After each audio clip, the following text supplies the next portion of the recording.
بسم اللہ الرحمن الرحیم اللہم کل ولیک الحجۃ ابن الحسن صلواتک علیہ وعلی آبائہ فی ہذہ الساعۃ وفی کل ساعۃ ولیا وحافظا وقائدا وناصرا ودلیلا وعینا حتی تسکنہ ارضک طوعا وتمتعہ فیہا طویلا برحمتک یا ارحم الراحمین اللہم صلی علی محمد وآل محمد وعجل فرجہم۔ السلام علیکم کنیزان زہرا و منتظرین امام زمان۔ آج 13 ذی الحج 1441 ہجری ہے اور تیسرا دن ہے عید کا۔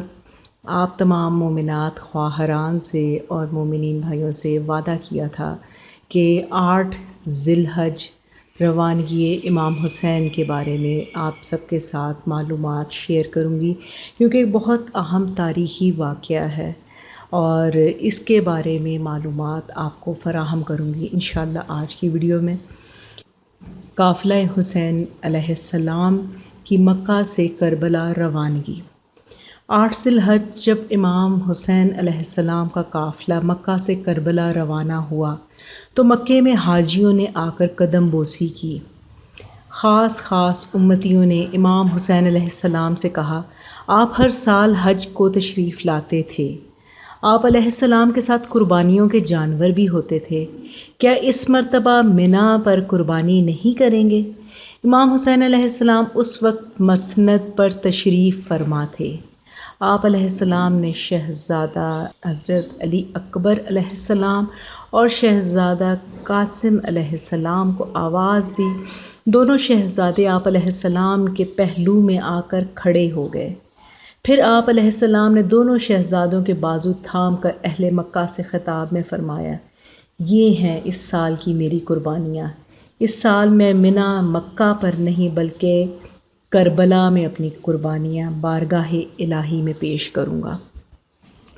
امام حسین علیہ السلام نے مکہ مکرمہ میں 4 ماہ قیام کیا، لیکن یزید لعین نے ایک عظیم لشکر مکہ میں شہید کیے جانے کے لیے ارسال کیا اور 30 خارجیوں کو حاجیوں کے لباس میں خاص طور پر بھجوا دیا، جس کا قائد عمر ابن سعد تھا۔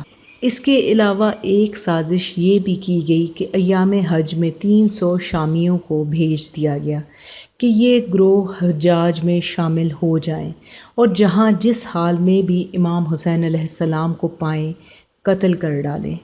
یہ واقعہ ہے کہ امام حسین علیہ السلام مدینہ منورہ سے لے کر عازم مکہ ہوئے تھے، لیکن آپ کی جان لینے کے لیے ایسا سفاک دشمن طلع ہوا تھا جس نے مکہ معظمہ اور کعبہ کے احترام میں بھی آپ کو محفوظ نہ رہنے دیا، اور وہ وقت آ گیا کہ امام حسین علیہ السلام مقام امن کو مکہ معظمہ چھوڑنے پر مجبور ہو گئے، کیونکہ قریب تھا کہ آپ کو عالم حج و طواف میں قتل کر دیا جائے اور حرمت کعبہ پامال ہو جائے۔ امام حسین علیہ السلام کو جیسے ہی سازش کا پتہ لگا، آپ نے فوراً حج کو عمرہ منفردہ سے بدلا اور 8 ذی الحج 60 ہجری کو جناب مسلم بن عقیل علیہ السلام کے خط اور عازم کوفہ ہو گئے۔ ابھی آپ روانہ نہ ہونے پائے تھے کہ اعزاء و اقربا نے کمال ہمدردی کے ساتھ التوائے سفر کوفہ کی درخواست کی۔ آپ نے فرمایا، یہی وجہ ہے کہ جب امام حسین علیہ السلام کی مکہ معظمہ سے روانہ ہونے کی اطلاع والی مکہ عمر بن سعد کو ہوئی تو اس نے پوری طاقت سے آپ کو واپس لانے کی صحیح کی۔ اس سلسلہ میں اس نے یحییٰ بن سعید ابن لاس کو ایک گروہ کے ساتھ آپ کو روکنے کے لیے بھیج دیا۔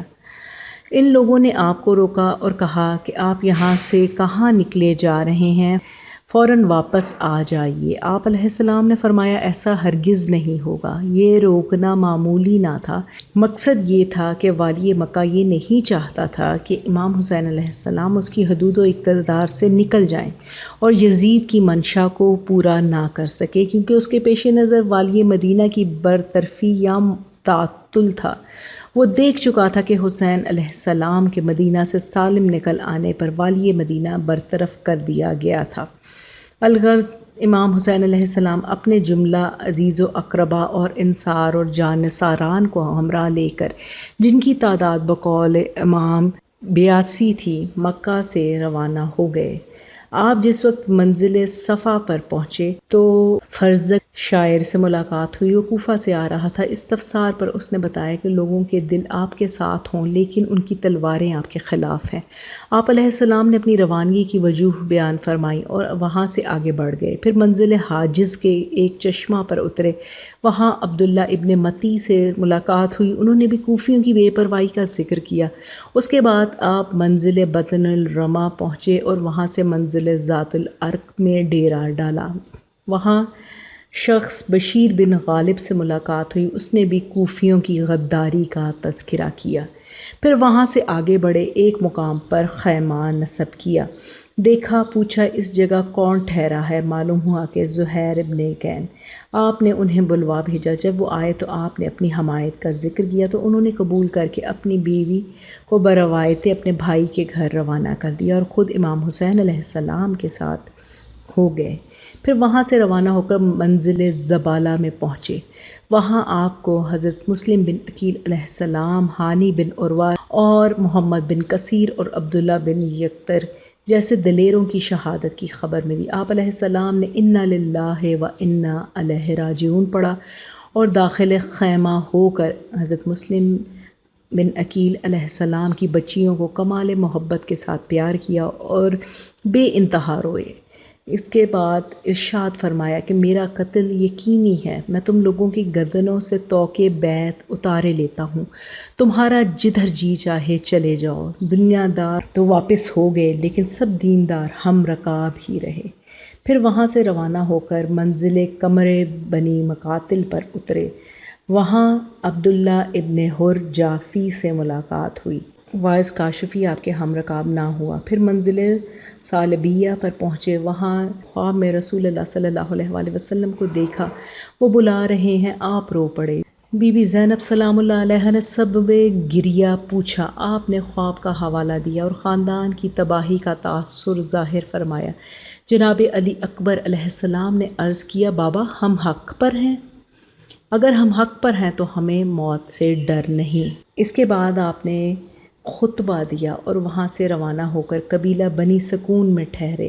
آپ کے یہاں سکونت کی اطلاع ابن زیاد کو دے دی گئی، اس نے 1000 یا 2000 کے لشکر سمیت حر بن یزید ریاحی کو امام حسین علیہ السلام کی گرفتاری کا حکم دے کر روانہ کر دیا۔ امام حسین علیہ السلام اپنی قیام گاہ سے نکل کر کوفہ کی طرف بدستور روانہ ہو گئے۔ راستے میں بنی اکرمہ کا ایک شخص ملا، اس نے کہا قادسیہ سے غدیب تک ساری زمین لشکر سے پٹی پڑی ہے۔ آپ نے دعائے خیر دی اور خود آگے بڑھ کر منزل شراف پر قیام کیا، وہاں آپ نے محرم 61 ہجری کا چاند دیکھا اور رات گزار کر الصبح روانہ ہو گئے۔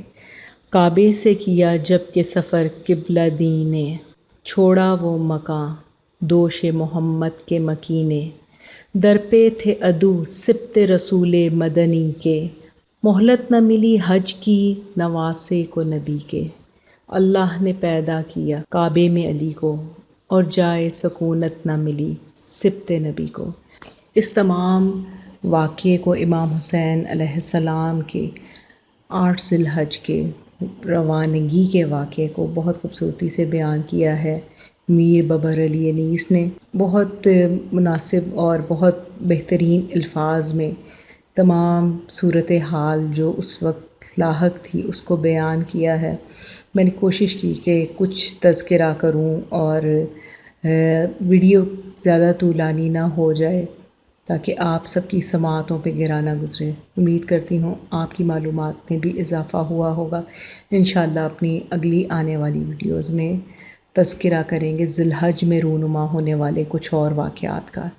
امید کرتی ہوں آپ سب اپنے اہل خانہ کے ساتھ بخیر ہوں گے اور یہ جو خوشیاں اب آنے والی ہیں عید غدیر کی، اس کو بھرپور انداز میں منائیں گے۔ پروردگار عالم آپ سب کو اپنی حفظ و امان میں رکھے اور آپ سب کو ہمیشہ شاد و آباد رکھے۔ الہی آمین۔ ربنا تقبل منا انک انت السمیع الدعاء، اللہم صلی علی محمد و آل محمد و عجل فرجہم۔